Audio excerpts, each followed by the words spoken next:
whether it's from their abuser, the flying monkeys that their abuser uses, or just people having an unnecessary opinion on a situation that they have no qualifications to have on. And by qualifications, I mean you've never been through it to understand it.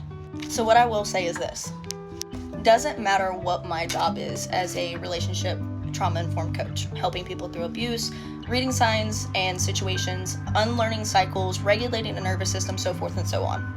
Regardless of whether you are a therapist, a life coach, or you have experience with it, we all have blind spots. There needs to be more empathy and understanding people in these situations with their blind spots, instead of just being like, you should have known different. Because life doesn't work that way. Especially when you grow up in a generation where everybody throws the baby out with the damn bathwater.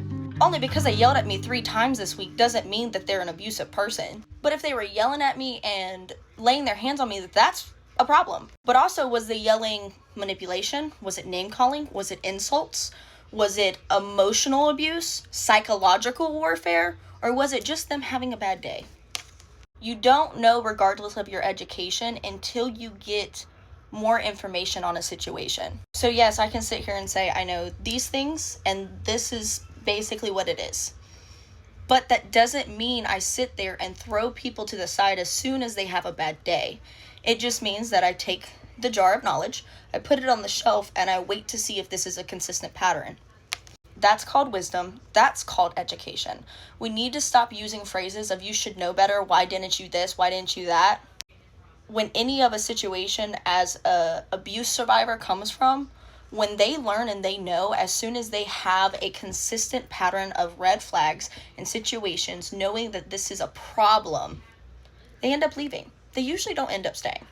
And if they end up staying, there's something inside of them that has them staying while they're unlearning the trauma bond and detoxing from the dopamine hit. So like, for example, where I posted yesterday about my ex. The only reason I knew something was wrong is because he completely switched up. Like a complete 180. And I was like, that doesn't sound right. That sounds weird. So then when I confronted him about it, it progressively got worse. It became less emotional and psychological abuse to more physical. And that is when I removed myself. Even if it didn't become physical, I 100% would have removed myself just based on what was happening. So regardless of whether you're the type of person, as soon as there's a problem, you run or not, we need to have more grace for people who come from psychological, emotional, and spiritual abuse, whether there is physical contact or not, because the situation and the cycle that you go through with the gaslighting and everything is a lot harder than somebody just laying their hands on you. So this is your reminder to be a little more empathetic and a little more understanding instead of continuing to victim blame.